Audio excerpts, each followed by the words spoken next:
بکسا ہے میرے پاس کتابوں سے بھرا ہوا، تو میں نے وہ بکسا کھولا تو اس میں وہ ساری کتابیں جو ہے مولانا ابوالکلام آزاد صاحب کی نکلی۔ میرے پاس ان کی ایک ڈائری ہے، وہ بڑی نایاب قسم کی ڈائری ہے، جو انہوں نے رانچی کے زمانے میں جب وہ نظر بند تھے، اس نظر بندی کے دوران وہ ڈائری انہوں نے لکھی ہے، وہ عربی اور فارسی کے اندر ہے۔ پشاور کے پروفیسر حنیف رسول کا گھر ایسے لگتا ہے جیسے مولانا ابوالکلام آزاد یہاں رہ رہے ہوں۔ میرے ابوالکلام آزاد صاحب کے ساتھ جو انٹرسٹ ہے یا ان کے ساتھ جو تعلق بنا وہ اس طرح بنا کہ گاؤں میں میری والدہ کے چچا تھے،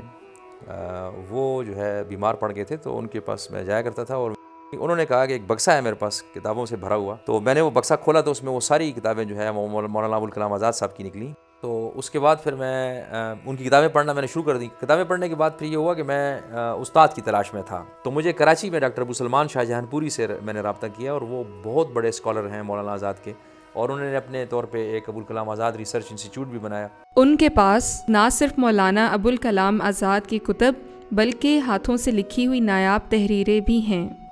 گوشہ ابوالکلام آزاد جو میں نے نام دیا اس کو، یہ اس لیے کہ میرے پاس ابوالکلام آزاد صاحب کی کچھ چیزیں یعنی میں اس کو کہوں گا کہ خوش قسمتی ہے کہ مجھے ملی ہیں۔ میرے پاس ان کی ایک ڈائری ہے، وہ بڑی نایاب قسم کی ڈائری ہے، جو انہوں نے رانچی کے زمانے میں جب وہ نظر بند تھے،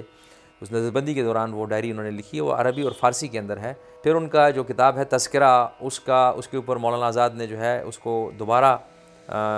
اس پہ کچھ چیزیں انہوں نے اس کی تصحیح کی ہے۔ وہ جو پرانا ایڈیشن تھا اس کے ساتھ انہوں نے ایک صفحہ لگایا، اور اس صفحے کے اوپر انہوں نے کچھ چیزیں لکھی ہیں، جو کافی جو ہے ایسا نسخہ تھا کہ جس کو کیڑا لگ گیا تھا، اور اسے بہت سے صفحے جو ہے وہ ضائع بھی ہو گئے ہیں، لیکن میں نے کوشش کی ہے کہ وہ محفوظ ہو جائے۔ ہندوستان کا سفر 2007 میں ہوا پہلی بار، تو اس وقت کوئی انگلش کی ایک کانفرنس تھا حوالے سے، تو مجھے یہ موقع ملا کہ پھر میں دلی میں مولانا آزاد کی قبر پہ میں نے حاضری دی، اور پھر کچھ چیزیں ICCR اور یہ ساری جو ہے ان کے نوادرات دیکھے، ان کی لائبریریوں کو وزٹ کیا۔ فرسٹ ورلڈ وار کے ٹائم میں مسلمانوں کے یہ واحد لیڈر تھے ابوالکلام آزاد، کہ جن سے بہت زیادہ خطرہ تھا برطانوی سامراج کو۔ اس کی وجہ یہ تھی کہ انہوں نے ایک اخبار نکالا الہلال کی شکل میں، اور جو اتنا پھیل چکا تھا کہ جس کی بہت بڑی سرکولیشن تھی اس وقت کے، اور پھر اس کا ایک بڑا عجیب سا انداز یہ تھا کہ الہلال جب چھپتا تھا، ویکلی آ جاتا تھا، تو اس کے بعد لوگ اس کو ایک جگہ پہ آ کے، چوپال میں، گاؤں میں کسی جگہ پہ آ کے، تو ایک صاحب اس کو پڑھتے تھے اور باقی سارے لوگ اس کو سنتے تھے۔ برطانیہ نے جو ہے اس کو بند کر دیا۔ ہمارا جو عام مذہبی طبقہ جو ہے وہ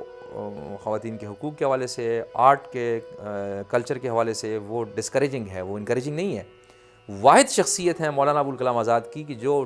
بالکل واضح طور پہ ان کی رائٹنگز میں آرٹ کو انکریج کیا گیا۔ تقسیم کے بعد یہ ہوا کہ کچھ لوگ جو ہے وہاں ہندوستان میں ان کے پاس گئے، انہوں نے کہا کہ مولانا آزاد، آپ چونکہ اس وقت مسلمانوں کے سب سے بڑے رہنما اس وقت ہندوستان میں آپ ہی رہ گئے ہیں، لہٰذا آپ اس طرح کریں کہ آپ ایک مذہبی پارٹی بنا کے اور اس کو ہیڈ کریں آپ۔ تو مولانا نے اس کو انکریج نہیں کیا۔ پھر انہوں نے کہا کہ اس طرح ہے کہ ایک مذہبی سیاسی پارٹی بننی چاہیے مسلمانوں کی۔ تو آزاد نے کہا کہ نہیں، اگر آج کے زمانے میں کوئی مذہبی سیاسی پارٹی بنے گی تو وہ وقت کے ساتھ ساتھ ریٹروگریسو ہو جائے گی، پروگریسو نہیں رہے گی، اور جو مذہبی پارٹی بنے گی، صرف مذہبی پارٹی بنے گی، ان کا سیاست سے کوئی تعلق نہیں ہوگا، وہ وقت کے ساتھ ایک فرقہ بن جائے گی، یعنی مسلمانوں کے اندر ایک الگ فرقہ بن جائے گی۔ تو پھر انہوں نے سوال کیا کہ پھر مسلمانوں کو کیا کرنا چاہیے؟ تو انہوں کا جواب بڑا انٹرسٹنگ تھا۔ انہوں نے کہا کہ مسلمانوں کو چاہیے کہ وہ قومی ادارے بنائیں، نیشنل انسٹیٹیوشنز بنائیں، اور ان انسٹیٹیوشنز کے جو دروازے ہیں وہ سب کے لیے کھلے ہوں، تمام مذاہب کے لوگوں کے لیے، تمام فرقوں کے لوگوں کے لیے، تمام طبقات کے لوگوں کے لیے کھلے ہوں۔